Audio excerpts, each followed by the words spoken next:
Assalamualaikum warahmatullahi wabarakatuh. Alhamdulillah, alhamdulillahi ala ihsani wa syukru ala taufiqihi wa amtinani. Salatu wassalamu ala Rasulillah wa ala alihi wa sahbihi wa man istanna bi sunnatihi ila middini amma ba'd. Kita melanjutkan kajian kita di surat An-Naba sampai pada ayat yang ke-10. Itu Allah Subhanahu wa taala berfirman, "Wa ja'alna al-laila libasa wa ja'alna an-nahara ma'asha." Dan kami telah menjadikan malam sebagai pakaian dan kami telah menjadikan siang ma'asha sebagai tempat untuk bekerja. Ayat ini dan ayat-ayat yang di atas masih berkaitan erat dengan bahasan tentang kekuasaan Allah Subhanahu wa taala, yaitu pada ayat yang ke-6 mulai Allah berbicara tentang kekuasaan dan kebesarannya di bumi, dengan Allah menciptakan bumi sebagai hamparan di mana manusia bisa beraktivitas di sana. Dan Allah menjelaskan kekuasaan dan kebesarannya di bumi dengan menjadikan bumi ini memiliki kekuatan yang begitu besar lewat gunung-gunung yang berfungsi sebagai pasak. Kemudian Allah menjelaskan kekuasaan dan kebesarannya dengan penciptaan manusia. Allah jelaskan bahwa Allah menciptakan manusia ini berpasang-pasangan, yaitu Allah menciptakan manusia ini laki dan perempuan. Wa ja'alna wa khalaqnakum azwaja. Dan kami menciptakan kalian wahai manusia. Manusia ini adalah apa? Berpasang-pasangan. Artinya laki dan perempuan. Masing-masing bisa memenuhi kebutuhannya dengan melalui pernikahan, sehingga mereka mendapatkan keturunan-keturunan seperti pada surat Ar-Rum yang sering kita dengar ayatnya. Wa min ayatihi an khalaqalakum min anfusikum azwaja. Di antara tanda-tanda kebesaran dan kekuasaan Allah adalah Allah menciptakan kalian itu berpasangan laki dan perempuan. Untuk apa? Litaskunu ilaiha, agar laki-laki ini merasa nyaman ketika berada di samping perempuan ini. Dan perempuan pun akan merasa tentram dan damai di samping lelaki ini. Wa ja'ala bainakum mawaddatan wa rahmah, dan Allah jadikan di antara kalian itu saling kasih, saling sayang. Tentu syariat Islam menetapkan berpasang-pasangan ini melalui apa? Melalui jalur yang namanya pernikahan, yaitu akad nikah yang menjadikan laki dan perempuan ini bisa menyatu, membangun sebuah keluarga di antara mereka yang tidak ada kaitan rahim. Semua ini adalah kekuasaan dan kebesaran Allah Subhanahu wa taala. Berarti dari sini para jemaah, memang Allah ciptakan laki dan perempuan untuk berpasangan. Artinya di sini sangat dicela adanya hubungan sejenis laki dengan laki, perempuan dengan perempuan. Maka tentu ini adalah ikatan jalinan kasih sayang yang sangat-sangat dicela dalam syariat Islam. Dan juga menunjukkan bahwa ikatan jalinan antara laki dan perempuan yang tidak melalui jalur pernikahan, seperti memang ayat ini bersifat umum, tapi dikuatkan dengan ayat yang lain, yaitu fankihu ma taba lakum minan nisa. Nikahilah dari perempuan-perempuan yang baik menurut pandangan syariat Islam dan juga penilaian kalian. Berarti pernikahanlah yang menyatukan antara dua jenis yang berbeda ini dengan sebuah dengan sebuah ikatan. Wastahlaltum furujahunna bi kalimatillah. Kehormatan si perempuan ini menjadi halal bagi kalian dengan kalimat Allah, dengan akad nikah. Berarti kalau terjadi ikatan perempuan dengan laki-laki tanpa melalui sebuah ikatan, maka ini juga perbuatan tercela di dalam syariat Islam. Dan ini menunjukkan pula bahwa pernikahan tujuannya adalah melahirkan sakinah, ya, ketenangan, dan melahirkan rahmah, kasih sayang, melahirkan mawaddah, kecintaan di antara mereka, dan melahirkan tanasul, yaitu melahirkan keturunan yang saleh dan salihah, bermanfaat bagi keduanya di dunia dan di akhirat. Lalu pada ayat yang ke-10, Allah kembali menjelaskan tentang kekuasaannya pada diri manusia itu sendiri. Dan ini berkaitan dengan alam semesta. Yaitu Allah berfirman di surat ini, وَجَعَلْنَا al-laila libasa, dan kami jadikan malam sebagai libas. Apa maksud dari ayat ini? Imam As-Sa'di rahimahullah di dalam tafsirnya mengatakan, faja'alallahu al-laila wan-nauma yughshin nas, dan Allah telah menjadikan malam dan tidur itu yughshin nas, menutupi manusia, menutup manusia. Maksudnya menutup apa? Litanqati aharakatuh mudhara. Jadi menutup semua kegiatan-kegiatan manusia, menghentikan semua aktivitas-aktivitas manusia, yang dimana jika aktivitas-aktivitas itu tidak berhenti, maka akan berdampak buruk pada diri manusia itu sendiri. Wa tahsul rahatuhum an-nafi'ah. Kalau mereka beristirahat di malam hari, maka mereka akan mendapatkan manfaat yang besar buat dirinya.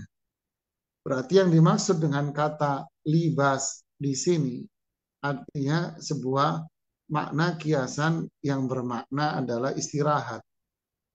Disebut libas karena kegelapan malam menutupi manusia.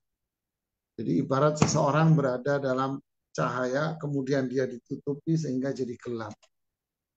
Ya. Maknanya di situ berarti istirahat seseorang. Ya. Ya. Seperti pada surat Asy-Syams, ya, wal-laili idza yaghsha, dan ketika malam, ketika kegelapannya itu sudah menutupinya.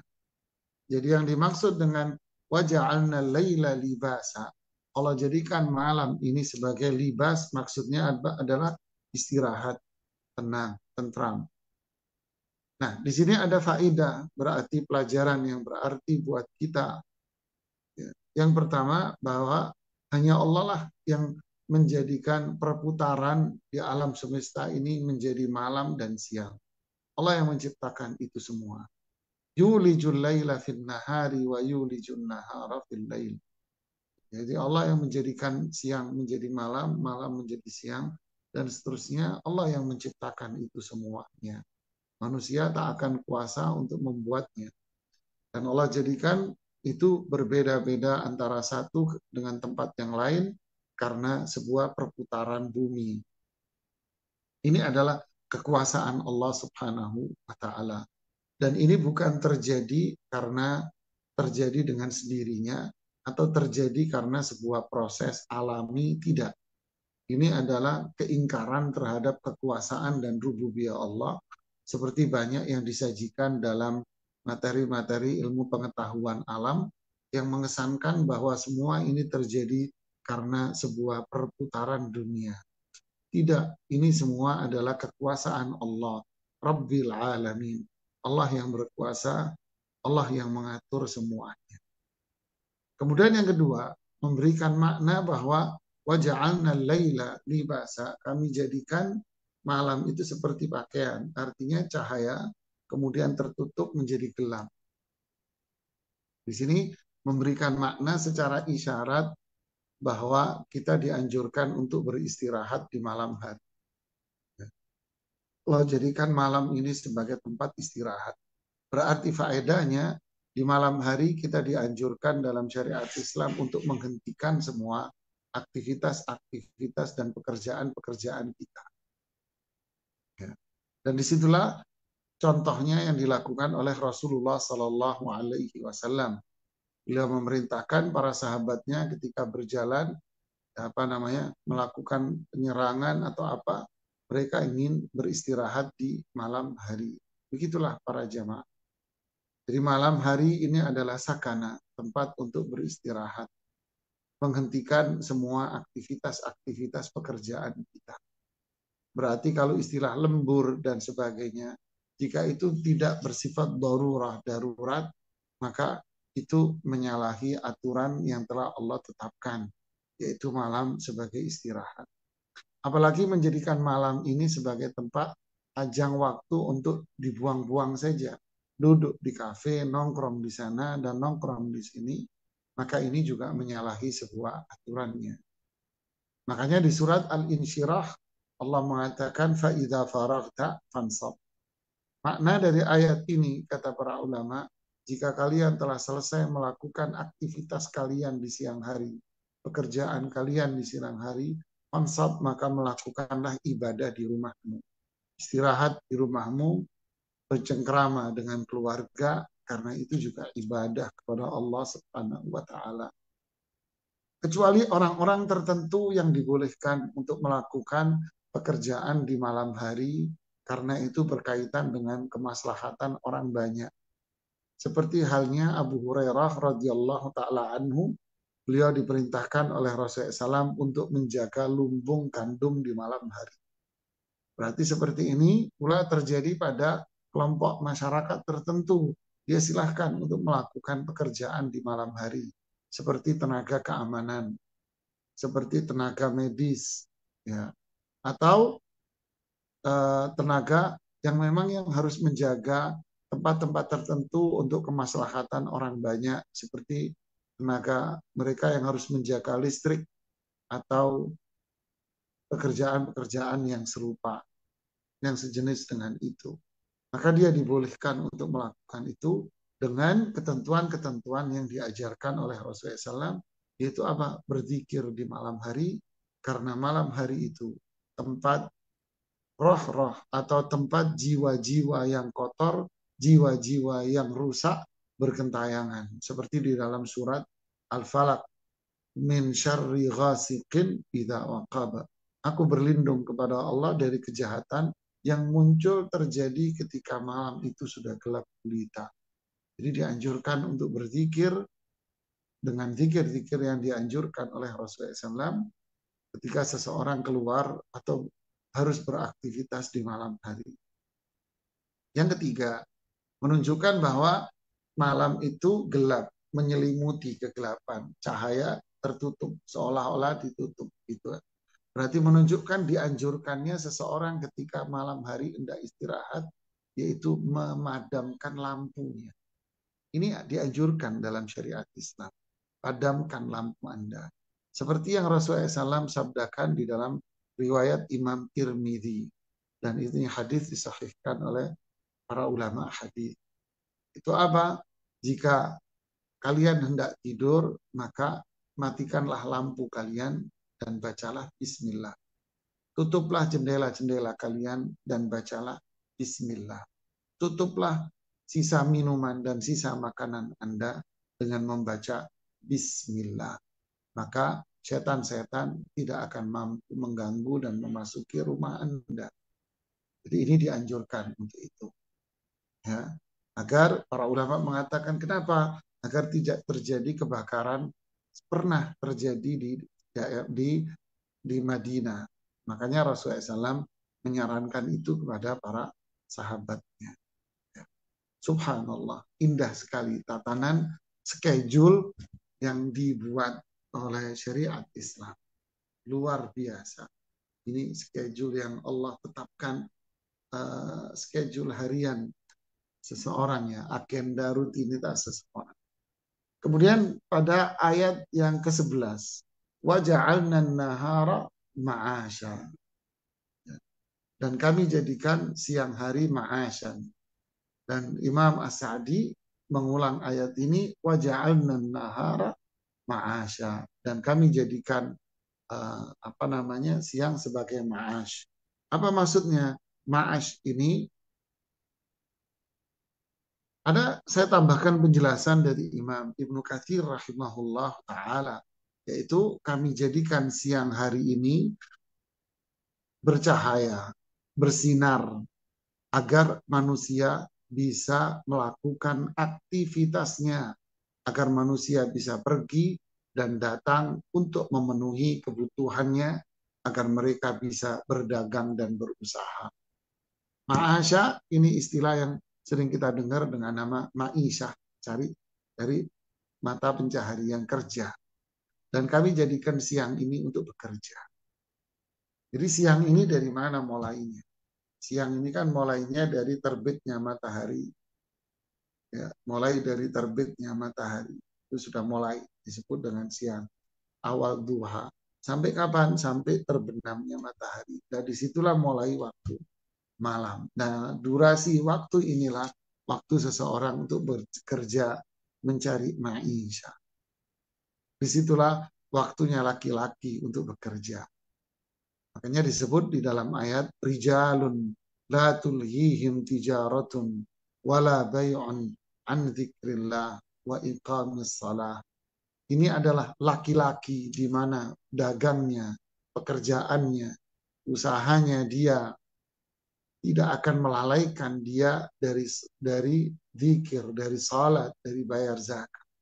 Yustafadu minhu. Kita mengambil manfaat dari sini, berarti yang bekerja itu adalah kaum lelaki. Ya, berarti yang bekerja di situ adalah kaum lelaki, rijal. Ya, rijalun, laki-laki. Adapun kaum perempuan disebutkan di dalam ayat yang lainnya, waqarna fi buyutikunna wala tabarrajna tabarrujal jahiliyatil ula. Adapun kaum perempuan hendaknya mereka menetap di dalam rumahnya. Dan kalau toh dia akan keluar rumah, maka jangan keluar seperti orang-orang jahiliyah yang membuka auratnya gitu. Subhanallah. Inilah aturan job yang telah dibuat oleh Allah di dalam Al-Qur'an. Kemudian pada ayat yang ke-12 Allah mengatakan bicara tentang kekuasaannya. Wa banaina fawqakum sab'an shidada, dan kami membangun di atas kamu, di atas kalian 7 yang sangat kokoh sekali. Apa maknanya? Imam As-Sa'di rahimahullah menjelaskan ai sab'a samawat, yaitu Allah membangun 7 langit bertingkat-tingkat. Fi ghayatil quwwah, dalam puncak kesempurnaan kekuatannya. Wassalaba wasidda, kekokohannya. Waqad amsakahallahu biqudratih, dan Allah menahan langit ini dengan kekuasaannya. Wa ja'alaha saqfan lil ardi, dan Allah jadikan langit ini sebagai atap untuk bumi. Fiha iddatu manafi' lahum, dalam penciptaan langit ini terdapat banyak manfaat-manfaat untuk manusia. Untuk itu, walihada dzakara min manafi'iha, di antara manfaat-manfaat yang Allah sebutkan di sini adalah pada firman Allah, waja'alna sirajan wahaja. Ya, waja'alna sirajan wahaja, dan kami jadikan matahari itu siraj, menyinari dengan sinar yang sangat kuat sekali, menyinari alam semesta dan menyinari bumi dan menyinari penghuni bumi semuanya. Inilah kekuasaan Allah Subhanahu wa taala. Makanya para ulama mengatakan penciptaan Allah yang paling besar di alam semesta ini adalah langit. Ya, bi ghairi amadin tarawunaha. Kalian melihat penciptaan langit ini tanpa atap seperti yang kalian lihat. Inilah kekuasaan Allah Subhanahu wa taala di alam semesta ini. Ya, sekali lagi, kenapa Allah menyebutkan kekuasaan-kekuasaannya ini? Ya, menyebutkan kekuasaannya di bumi, menyebutkan kekuasaannya di langit. ya, menyebutkan kekuasaannya di langit. Ya. Kemudian menyebutkan kekuasaannya pada penciptaan manusia. Subhanallah. Kenapa? Karena berkaitan dengan pengingkaran orang-orang kafir terhadap adanya hari kiamat. Amma yatasa'alun anin naba'il azim. Mereka meragukan, tidak percaya dengan adanya hari kiamat. Maka Allah berdalih bahwa kiamat itu terjadi dengan apa? Dengan bada'a, dengan memulai penciptaan. Seolah-olah Allah ingin mengatakan memulai penciptaan itu jauh lebih sulit daripada melanjutkan penciptaan yang sudah dimulai. Ya. Nah, inilah Allah memulai penciptaan alam semesta, memulai penciptaan bumi dengan seisinya, dengan kekuasaan Allah tunjukkan. Lalu isinya manusianya dan juga gunung-gunung. Lalu Allah menciptakan langit dengan isi-isinya. Subhanallah. Dengan ketinggiannya. Subhanallah. Waja'alna sirajan wahaja. Ya. Waja'alna sirajan wahaja. Kata Imam As-Sa'di rahimahullah beliau mengatakan nabbaha bisiraj ala ni'mati binuriha. Allah mengingatkan kita di sini dengan penyebutan cahaya, di mana ini adalah nikmat Allah Subhanahu wa taala yang berupa cahaya matahari itu sendiri. Alladzi sarakat darurati lil khalqi, di mana manusia atau penciptaan terhadap alam semesta ini, makhluk-makhluk di alam semesta ini sangat-sangat membutuhkan adanya cahaya matahari itu. Wabil wahaj alladzi fihal harara. Wahaj adalah apa? Uap panas yang dilahirkan dari cahaya matahari itu. Ini dibutuhkan oleh bumi dan dibutuhkan oleh penghuni bumi, yaitu makhluk-makhluk semuanya. Subhanallah. Dan ini dipelajari oleh mereka, yaitu mereka yang ingin mempelajari kekuasaan Allah di alam semesta ini, kekuasaan Allah pada matahari, cahaya matahari, panasnya matahari, manfaat-manfaatnya kepada bumi. Ya, subhanallah. Manusia butuh cahaya, ya. Manusia butuh uap panas ini, bumi juga butuh uap panas, tanaman, binatang, dan semua. Andai Allah berkehendak untuk menjadikan malam bumi ini malam terus-menerus, Allah akan lakukan. Adakah manusia yang bisa menghalangi? Jika Allah berkehendak untuk menjadikan siang terus, Allah akan lakukan. Siapa yang mampu untuk menghalangi?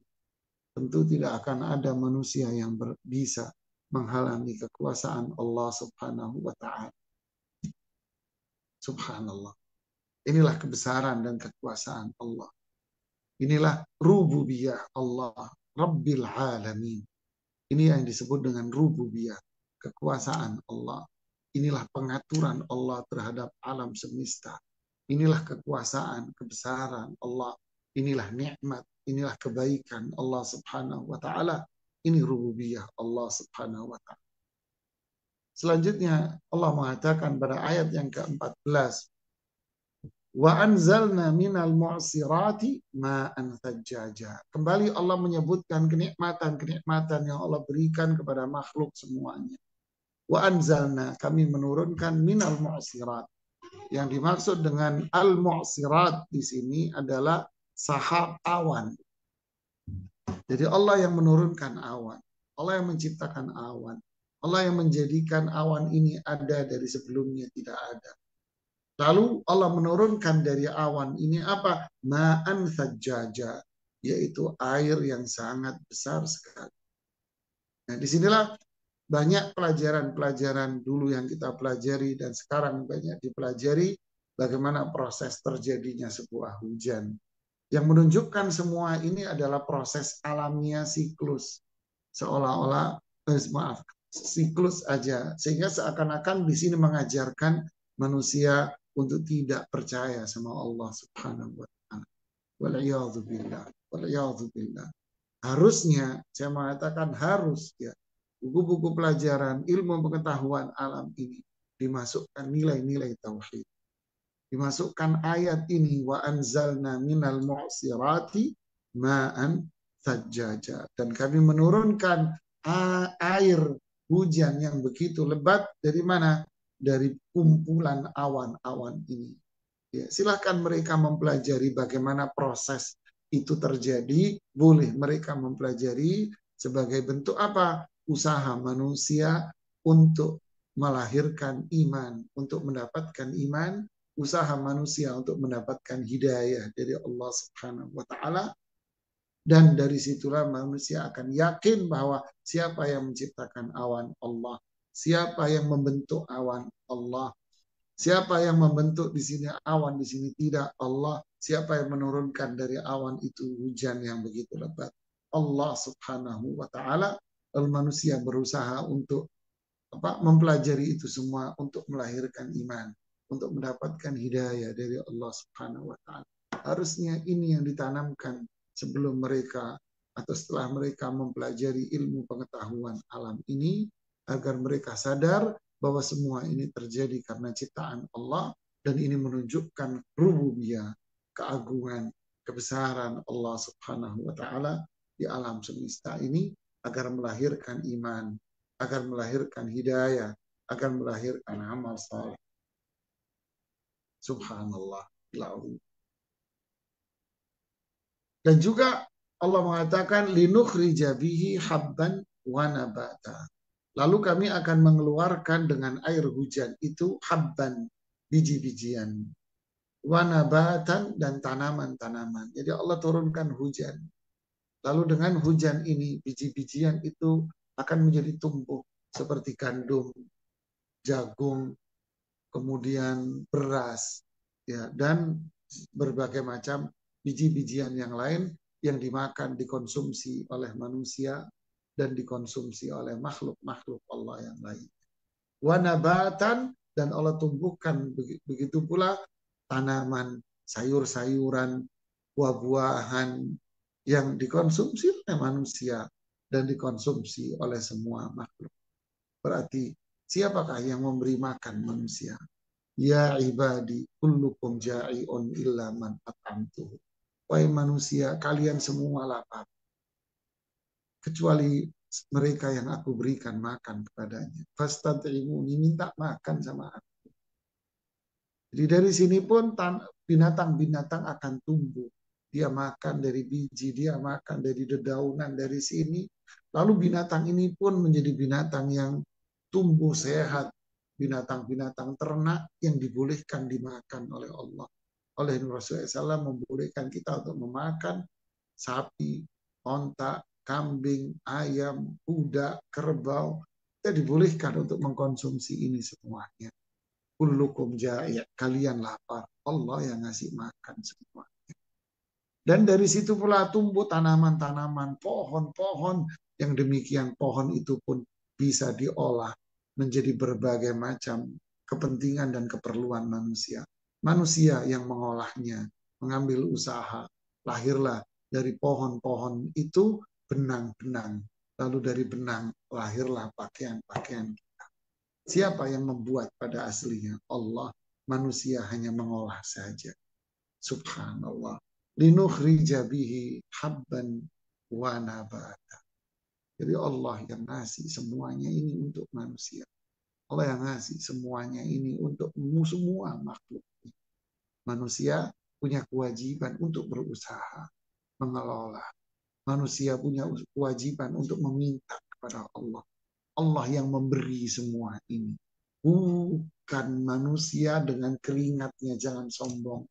Makanya doa pagi hari, sore hari, zikir pagi sore.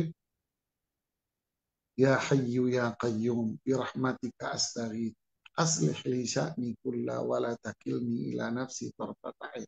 3 komponen. Wahai Zat yang maha hidup, yang melakukan semua dengan sendiri. Dengan rahmat-Mu lah, tolong lindungi aku dari keburukan nih.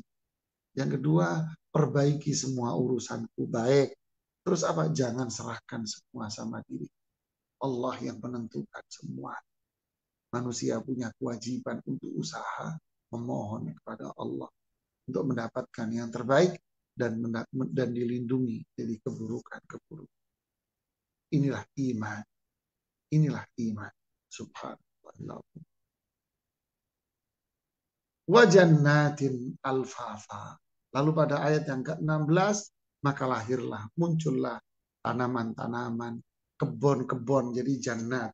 Imam Sa'di rahimahullahu ta'ala rahmatan wasi'ah mengatakan, jannat ini artinya basatin, yaitu kebun-kebun. Alfafa multafah, yang dipenuhi dengan tanaman-tanaman. Fiha min jami'i asnafil fawakih alladhidha. Di dalamnya terdapat banyak jenis buah-buahan, sayuran yang sangat nikmat sekali. Alladhi an'ama alaikum bihadhihi ni'am al-azimah. Dialah Allah yang memberikan kepada kalian nikmat-nikmat yang begitu besar.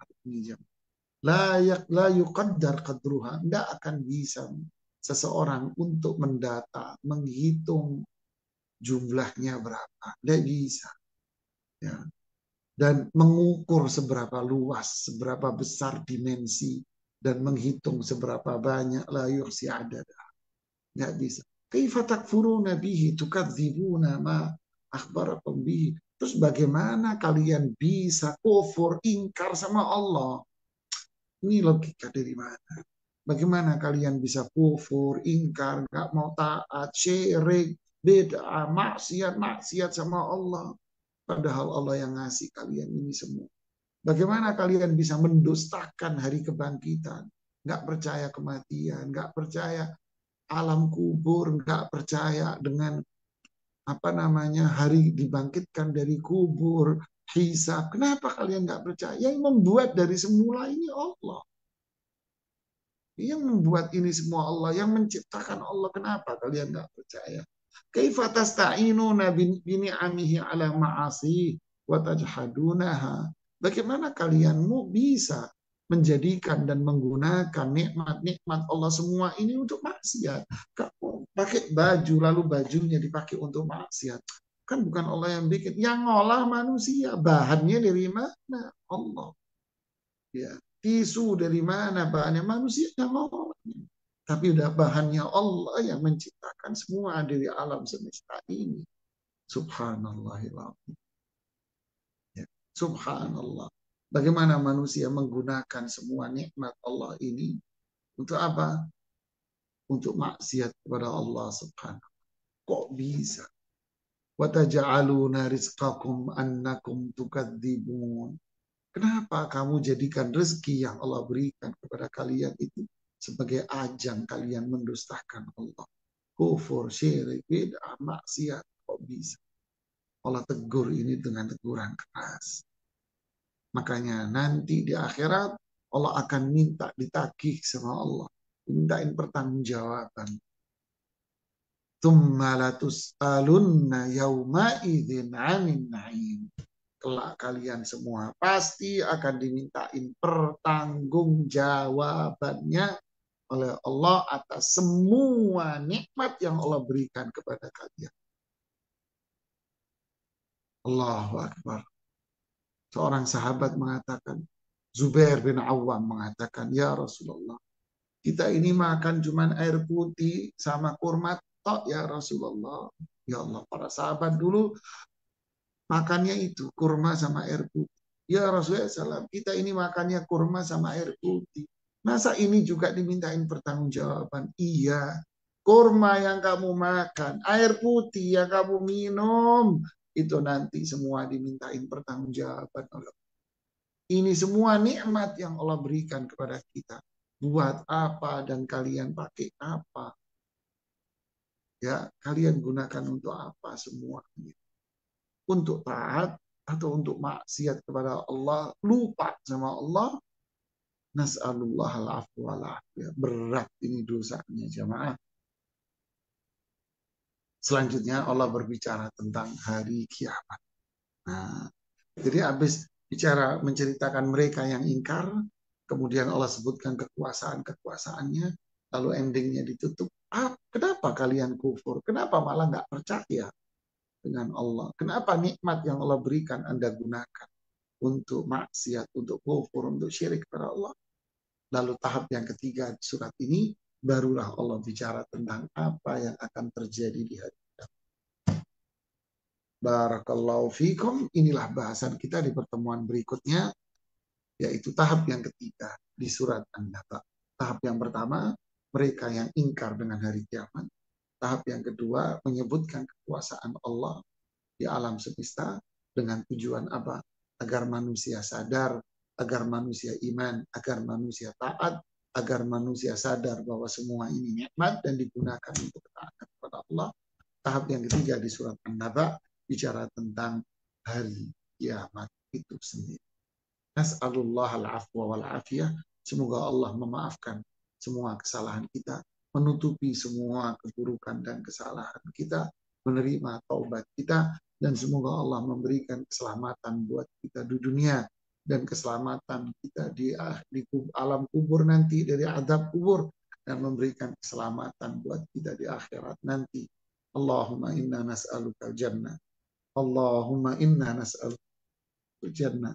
Allahumma inna nas'aluka jannah. Ya Allah, kami memohon kepadamu surga. Ya Allah, kami memohon kepadamu surga. Ya Allah, kami memohon kepadamu surga.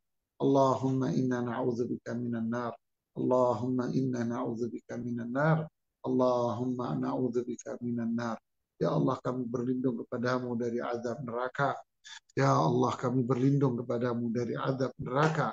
Ya Allah, kami berlindung kepadamu dari azab neraka. Allahumma hdina. Allahumma hdina siratal mustaqim. Siratal ladzina an'amta alaihim. Allahumma ya musabbital qulub, tsabbit qulubana ala dinik. Wallahu ta'ala a'la wa alam. Tafadhal kalau ada yang bertanya.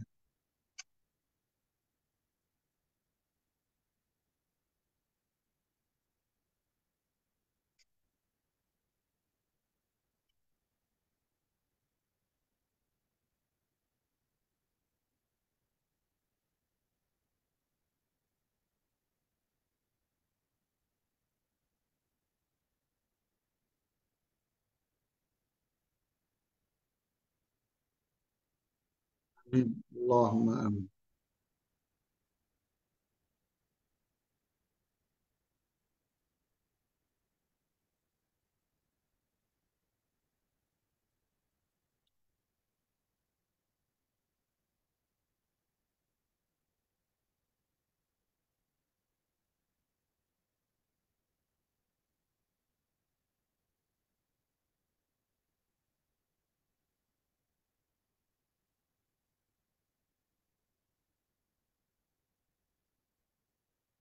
Ya, Assalamualaikum warahmatullahi wabarakatuh, Pak Ustadz. Waalaikumsalam warahmatullahi wabarakatuh.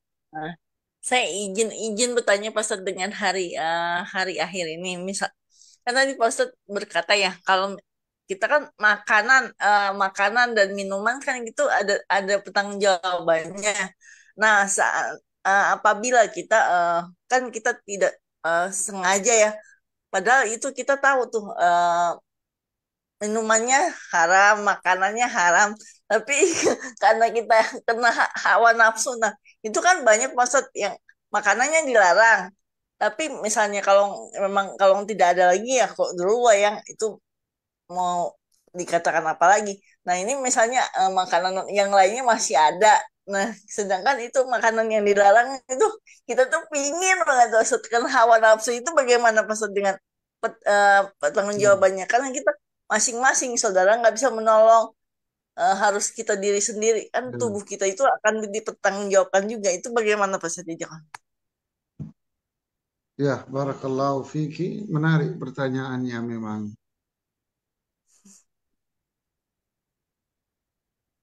Akhi, ukhti fillah. Kenapa mata kita ini difokuskan kepada satu dua item, padahal di sebelahnya ada puluhan item lagi. Kita sibuk dengan satu dua, padahal di sebelahnya banyak sekali item-item lain yang kayaknya mata kita ini kayak ditutup begitu ya, ditutup begini, ya kita nggak bisa Hmm. ngelihat yang sebelah kanan. Ditutup. Kita disuruh melihat yang satu dua. Apa maksud saya? Yang haram itu sedikit. Yang haram itu sedikit sekali dalam urusan makanan, minuman. Yang halal, makanan, minuman itu sudah berkeranjang-keranjang. Banyak yang halal. Hanya saya bilang, kenapa kok mata kita ini seolah-olah kok diganjel sama setan gitu ya. Suruh ngelihat yang kiri, terus kayak ada sesuatu yang ditaruh di mata kita sehingga kita nggak bisa melihat yang kanan gitu ya. Padahal kalau kita melihat yang kanan, ini wallah yang halal banyak banget gitu. Kenapa kok kita harus fokus mata kita dengan barang yang haram? Ibaratnya kata orang nih, mohon maaf ya, ini orang Sunda jangan tersinggung gitu ya. Mohon maaf ya kata orang ya, kalau kita masuk ke kebun itu kan banyak lalapan gitu yang bisa kita makan gitu kan ya. Dan banyak lalapan yang bisa kita makan dan jadi makanan yang sehat sekarang kan akhirnya. Kemudian daging, alhamdulillah Allah jadikan banyak. Allahu Akbar ya. Saya kegiatan dakwah di daerah Sulawesi itu di tepi pantai ya. Kita sarapan pagi. Ya Allah, Allahu Akbar, Allahu Akbar ya. Kita mau sarapan pagi, duduk di tepi pantai, lalu lewatlah para nelayan, tinggal kita panggil pakai tangan kita, mereka akan datang nelayan itu, dan mereka sudah membawa ikan itu sudah sangat banyak sekali siap kita beli dengan harga murah. Ya, tinggal kita beli dengan harga yang murah, istilahnya apa orang Jawa bilang sekerenjeng gitu ya, seikat gitu ya, diikat seikat gitu ikannya murah berapa sekian, beli seikat bisa kita makan rame-rame, langsung digoreng, langsung dibakar. Siang juga kita tinggal nunggu di situ, sudah ada lewat orang, Pak ini baru tadi, Allahu Akbar, Allahu Akbar. Ya Allah, orang daerah pegunungan dia tinggal bisa memasak tahu dan tempe mereka olah. Lalu lahirlah sayuran-sayuran itu menjadi sup, menjadi ini, menjadi itu. Ini kenapa kok kita muka kita ini kok difokuskan dengan barang yang haram kok seolah-olah semuanya haram. Ini haram, ini haram, ini haram. Ya akhi fillah, kenapa kok mata kita tertuju kepada khomer?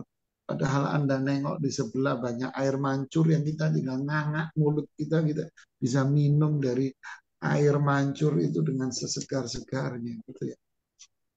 Tentu jawaban yang paling utama sebab ini adalah ulah setan ya, yang menjadikan mata kita ini tertutup gitu. Na'udzubillah, thumma na'udzubillah. Makanya kita berdoa kepada Allah agar senantiasa Allah membukakan pintu hidayah kepada kita. Inilah doa yang mulia. Ihdinas siratal mustaqim. Wallahu a'lam. Jadi kalian mencatat atas jawabannya. Assalamualaikum warahmatullahi wabarakatuh. Assalamualaikum warahmatullahi.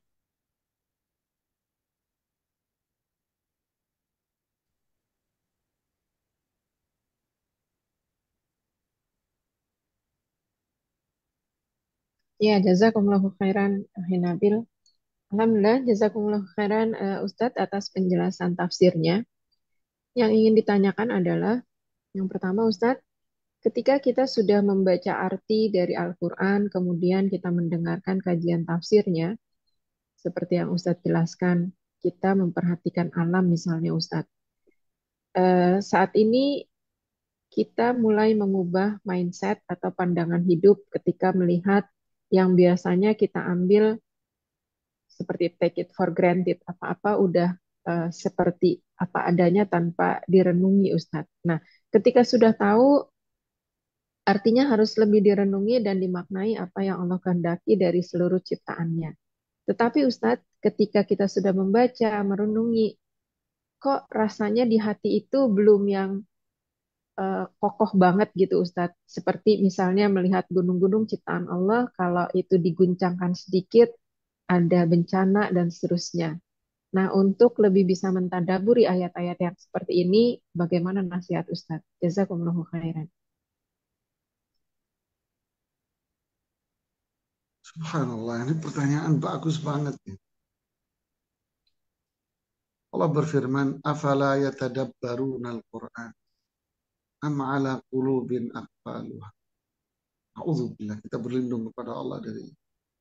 Tidakkah mereka mentadaburi, merenungi ayat-ayat Al-Quran? Kalau mereka tidak mau merenungi kandungan ayat-ayat Al-Quran, am ala qulubin aqfaluha. Apakah berarti la haula wala quwata illa. Apakah berarti hati mereka itu ditutup, dikunci sama Allah? Inna lillahi wa inna ilaihi. Kalau kita tidak bisa merenungi kandungan ayat-ayat Al-Quran, lalu renungan itu masuk ke dalam hati, lalu seperti orang yang haus banget terus minum es air dingin, ya Allah,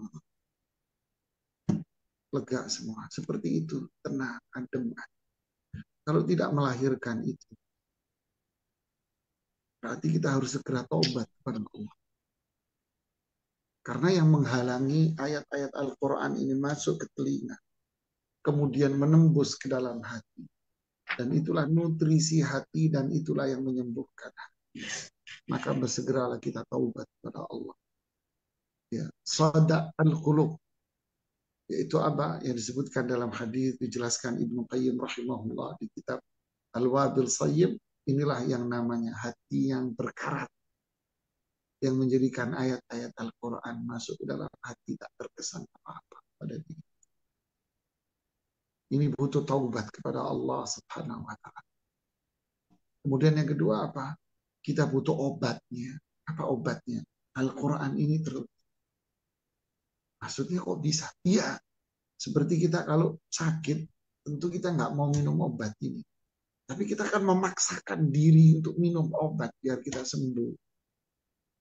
Ya. Katanya COVID nggak doyan makan. Paksa makan. Paksa makan. Ya. Ya kita harus usaha terus untuk memerangi soda al-qulub ini. Kita harus memerangi berkaratnya hati ini dengan apa? Satu, tobat. Dengan tobat itu bersih. Kemudian yang kedua, obat dari kejahilan. Ibnu Qayyim di kitabnya yang lain, Ighathatul Lahfan. Ini obatnya yang lain. Itu apa? Obat penyakit hati, obat kejahilan, obat soda berkaratnya hati ini apa? Al-Quran. Terus kita mendengarkan Al-Quran dulu. Kita dengerin dengan telinga. Kemudian masuk ke dalam hati kita. Dengarkan itu Al-Quran terus. Kalau kita lagi di rumah, itu bengong atau apa, dengarkan ngaji. Kalau Anda lagi mengemudi, dengarkan ngaji. Lagi bekerja, dengerin ngaji. Terus dengerin ngaji. Sehingga ini diperangi, ini maksiat, di karat-karat ini hilang. Nanti ketika kita tadabbur Quran, ketika kita akan merasakan, ya Allah, maknyos kita kata orang Jawa kalau habis minum air, kalau haus. Ya Allah, tenang, adem. Ya. Semoga kita bisa mengamalkan ini semua. Iya Ustadz, jazakumullahu khairan. Boleh satu lagi Ustadz? Fadal, silakan. Fadal. Iya. Assalamualaikum warahmatullahi wabarakatuh. Ustadz, mohon nasihatnya.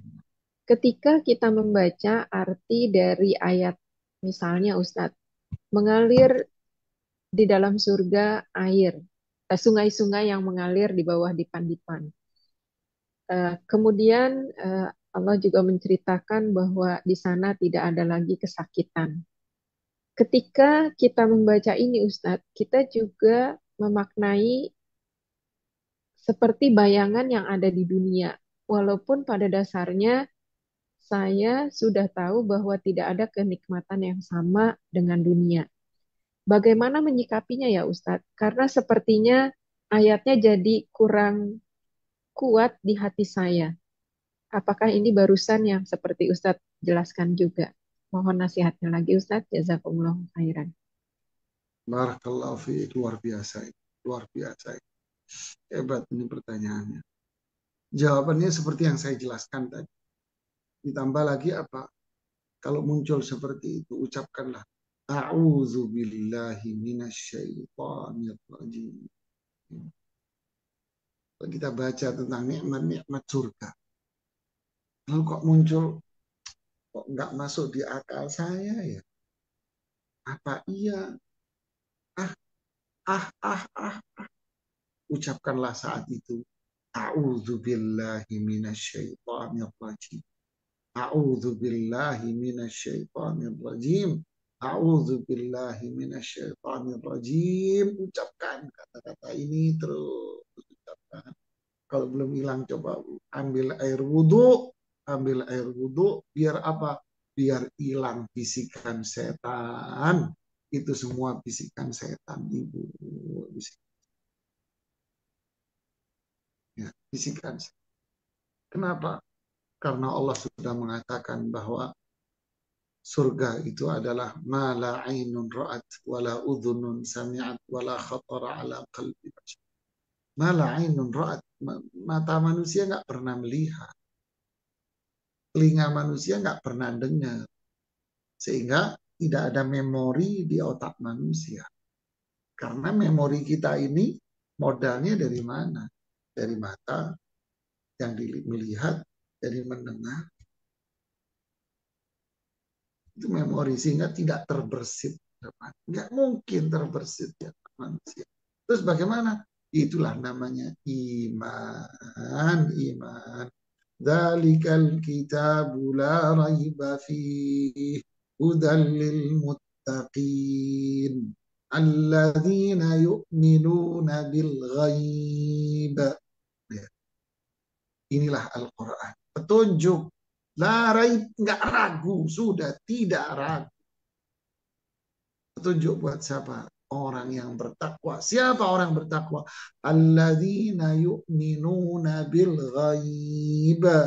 Mereka yang beriman dengan perkara yang gaib. Ditutup dengan ujung ayat ini. Wabil akhiratihum yuqinun. Dan terhadap hari akhirat mereka yakin inilah puncak dari sebuah iman. Dia kok nggak masuk akal, buang karena otak kita nggak nyampe. Ya, otak kita nggak nyampe untuk ke sana, nggak bisa. Ya, nggak bisa. Al-ghaib, perkara gaib itu kita percaya. Kenapa kok percaya? Ya karena Allah yang cerita. Kenapa percaya? Karena Rasulullah SAW yang cerita. Kalau ada bisikan, a'udzubillahi minasyaitonirrajim, saya berwudu, kemudian saya terus mempelajari, saya percaya. Wallahu a'lam. Iya, Masya Allah Ustadz. Ustadz, ini ada pertanyaan tentang sholat satu lagi. Afwan, boleh? Boleh, silakan. Iya. Assalamualaikum warahmatullahi wabarakatuh. Ustadz, bila di tempat kerja saya, di sini tidak ada disiapkan ruangan khusus untuk sholat seorang muslim. Tetapi perusahaan punya satu gedung kecil, ruangan yang di dalamnya boleh tempat ibadah bagi siapa aja. Judulnya di situ ibadah untuk semuanya. Seperti itu Ustadz. Tetapi settingnya seperti settingnya gereja atau kapel kecil Ustadz. Jadi di depannya seperti ada mimbar, terus ada bangku-bangkunya.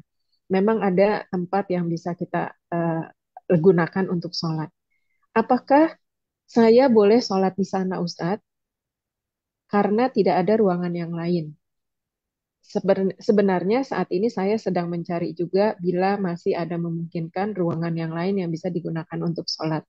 Jazakumullahu khairan atas nasihat Ustaz. Ummu Aiman, ini apa namanya? Mereka kerja nggak ada ruangan kerjanya. Ini kerjanya di airport sebenarnya Ustaz. Airport.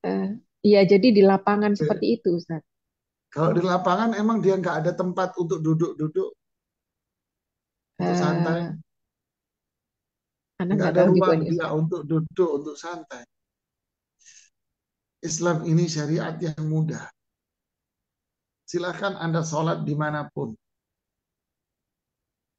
Ya, yang jelas jangan sholat di gereja, tempat mereka melakukan ibadah yang campur aduk, tidak. Ya, sholat dimanapun Anda terserah. Mau sholat di pinggir jalan, silakan. Mau sholat di tempat orang santai, silahkan. Anda tidak akan diganggu. Apalagi di negeri di tempat Anda tinggal. Tidak ada yang ganggu Anda sholat, tidak ada. Ya. Nggak Iya ada Ustaz. orang sholat mau diganggu, nggak ada. Udah sholat di mana saja. tanah lapang, ambil air wudhu di pinggir pojok sedikit tanah kosong, ambil sajadah, selalu setiap dengan sajadah, ya udah tinggal Anda gelar sholat di situ, Allahu Akbar, 5 menit selesai. Iya, Akhi, Ustaz. waju'ilat liyal ardu masjidan wa tahura. Kata Rasulullah SAW, aku diberikan keistimewaan oleh Allah. Apa itu? Allah jadikan tanah ini suci buat aku. Aku bisa pakai untuk tayamum kalau air nggak ada, dan aku bisa sujud sholat dimanapun aku berada. Ini Islam indah dan mulia. Jangan bikin ruwet. Ya, Iya, Ustaz. Masya Allah. Jazakumullahu khairan, Ustaz, atas nasihatnya. Mbak, iya aku.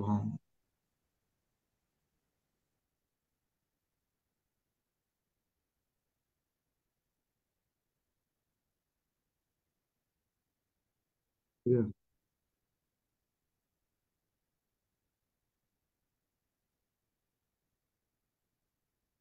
Hmm.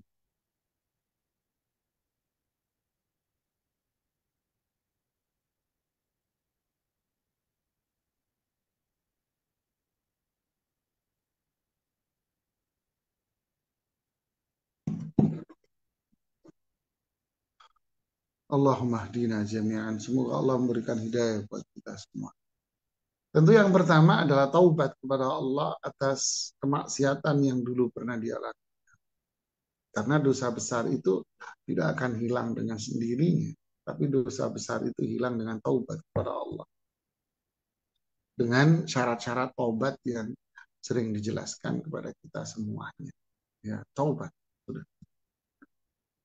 Yang kedua adalah didiklah anak itu dengan pendidikan Islam yang benar. Yang ketiga, bagaimana status anak ini sekarang? Nah, kan gitu kan. Yang ditanyain statusnya tidak tadi anaknya. Ya. Kalau bertanya tentang status anak ini bagaimana? Ya, para ulama berbeda pendapat. Ya. Tapi sebelumnya, siapa yang menikahi nih perempuan yang hamil? Kalau yang menikahi perempuan yang hamil ini adalah laki-laki yang menghamili dia. Atau laki-laki yang bukan yang menghamili dia. Kalau yang bukan menghamili dia, tentu para ulama sepakat sudah tidak ada hubungan apapun. Ya. Tapi kalau sudah menikah dengan perempuan ini, dia akan jadi mahram. Tapi bukan anaknya. Tapi kalau yang menikahi dia adalah laki-laki yang menghamili dia. Laki-laki yang menghamili dia. Di sini para ulama berbeda. Pendapat pertama mengatakan laki-laki ini bukan ayahnya. Yang kedua mengatakan dia jadi ayahnya. Ini perbedaan para ulama.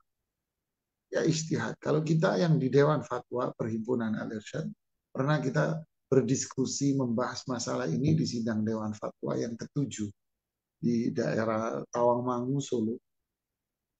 Kita pernah diskusi, hasil dari diskusi itu disepakati oleh 12 anggota Dewan Fatwa bahwa anak ini, ya, jika yang menikahi si perempuan yang hamil ini adalah laki-laki yang menghamilinya, maka anak ini bisa dinasabkan kepada laki-laki ini dan laki ini menjadi ayahnya yang sah.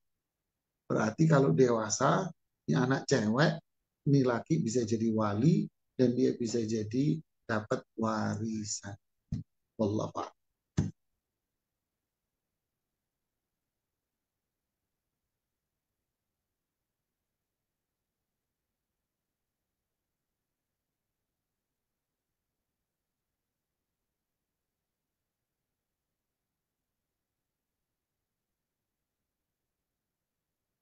Taubat, iya, ya itu. Taubat kepada Allah Subhanahu wa taala. Makanya saya sebutkan 3 tadi. Taubat kepada Allah, didiklah anak ini dengan didikan yang benar. Sayangilah anak ini. Didiklah agar tidak terjadi lagi kemaksiatan-kemaksiatan. Seperti pertanyaan yang masuk berapa hari ini. Cerita dulu nih pacaran. Ini kan semua gara-gara ini penyakitnya satu, pacaran. Dan pacaran, kalau saya suka ngasih contoh, kucing di sebelahnya ada ikan asin. Ya, terus masa nggak dimakan sama tuh kucing? Ya enggak lah. Ya pasti dicaplok sama tuh kucing, gitu kan. Ya, itulah pacaran. Ya, ini semua biang keroknya adalah budaya Barat yang namanya pacaran-pacaran. Ya. Dulu ceritanya sama zina, pacaran, zina, hamil. Udah, ini cerita sekian tahun yang lalu, 18 tahun yang lalu. Syuf jamaah tasawwar, lihat tasawwar. Ini cerita 18 tahun yang lalu. Ini anak sekarang hasil anak hasil perzinaan dua orang ini. Umurnya sudah 18 tahun. Lalu apa? Pacaran lagi dia dengan pacarnya dia di SMA. Berarti 18 tahun ya SMA. Hamil sama pacarnya. Persis plek sama ibunya, orang tuanya di umur yang sama, di umur 18 tahun. Allahu Akbar. Nunjukin bahwa ibunya, bapaknya tidak tobat sama Allah, sehingga al-ilmu nurun, kata orang Jawa. Ini nurun, turun temurun akhirnya. Anaknya akhirnya melakukan perbuatan yang sama seperti yang dilakukan oleh bapaknya dulu, yang dilakukan oleh ibunya ini dulu.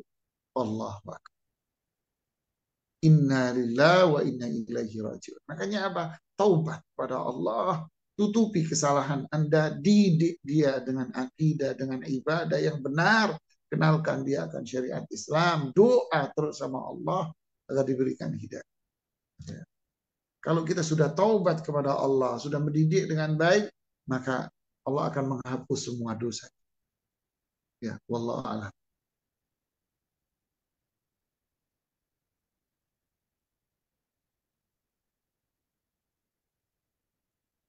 Silakan. Umum.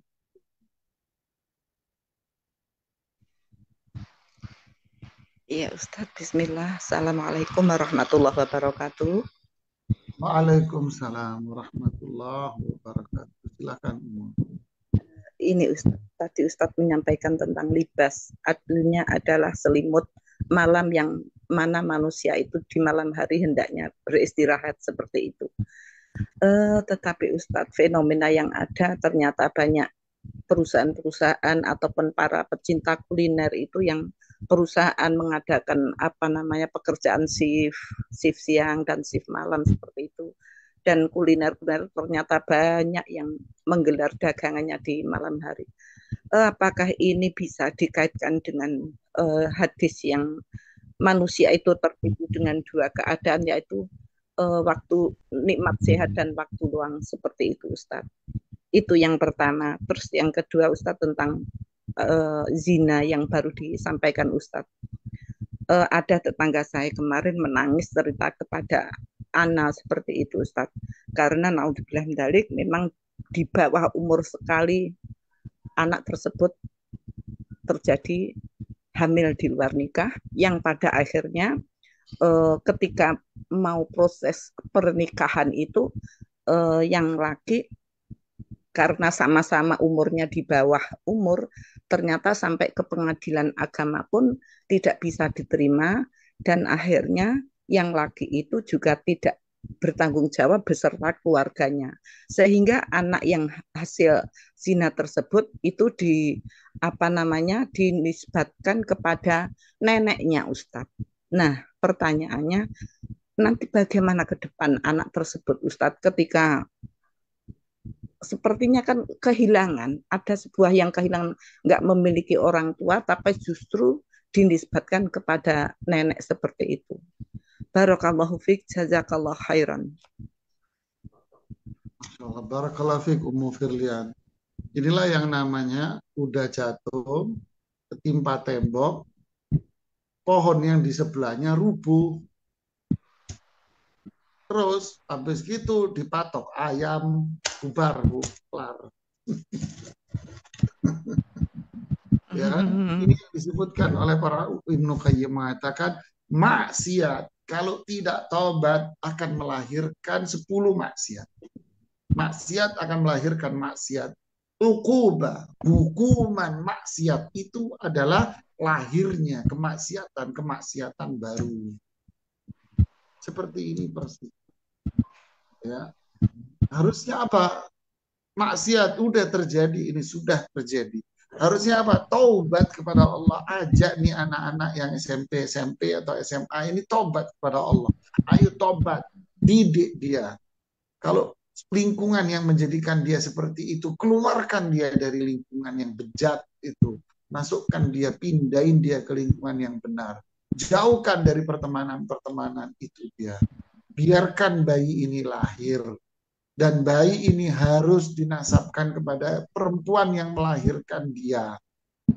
Dinasabkan kepada perempuan yang lahir. Didik anak ini dengan baik dan didiknya anak perempuan-perempuan yang melahirkan ini dengan baik dengan syariat Islam. Terus anak ini dinasabkan kepada siapa? Nasabkan ke ibunya, binti ibunya. Sudah, jangan membuat kemaksiatan yang baru. Jangan bikin maksiat yang baru, ya. Jangan. Kalau si lakinya nggak mau bertanggung jawab, itu urusan dia sama Allah. Sudah, yang penting biar dia lahir. Kemudian anak ini binti siapa? Binti ibunya. Deh, titik. Selesai. Deh, taubat kepada Allah, pasti endingnya mulia. Tapi kalau disikapi dengan kemaksiatan lagi, dimaksiat lagi, pasti endingnya tsunami, nanti bencana di kemudian hari. Waliyadzubillah. Ya, na'udzubillah. Iya, Ustaz. Yang pertama belum terjawab, Ustaz. Yang pertama tadi gimana dengan fenomena-fenomena itu? Hukum, kita menjalankan hukum. Ya, kita bukan melihat apa yang terjadi di fenomena masyarakat, tidak. Ini aturan Islam, ya kita menjalankan dengan apa yang ada pada aturan Islam.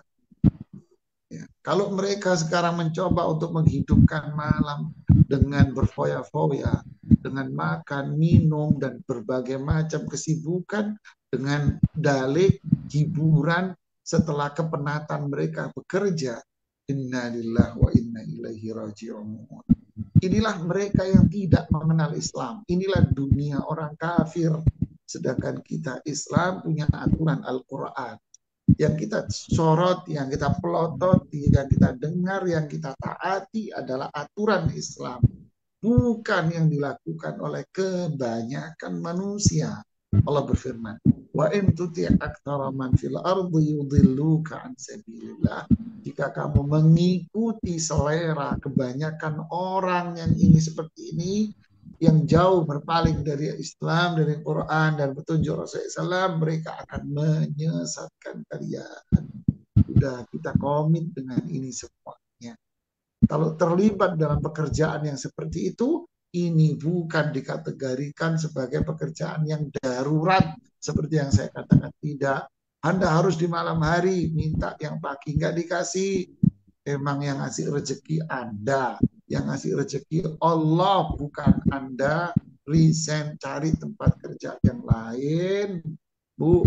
Ya, fasihu fil ard, pergi ke muka bumi yang lain, cari pekerjaan yang lain. Allah yang ngasih rezeki, bukan Anda. Nah, ini ketegasan, ini iman, ini tauhid.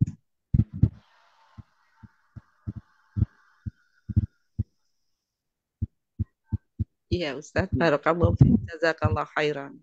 Baik. Masih ada atau kalau ada terakhir?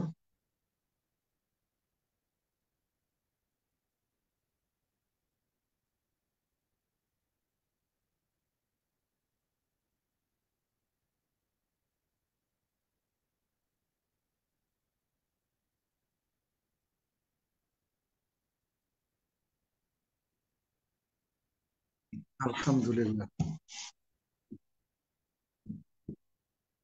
Jazakumullah khair kepada ikhwah akhwat sekalian.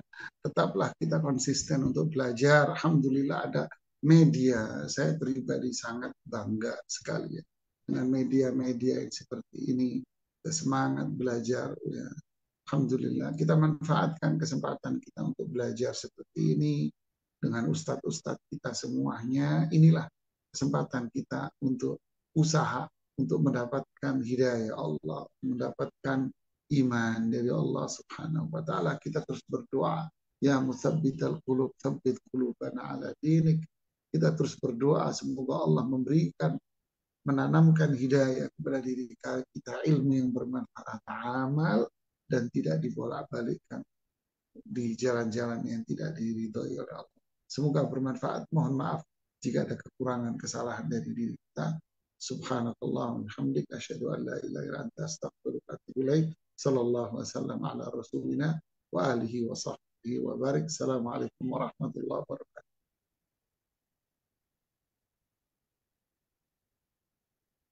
Wa iyyakum.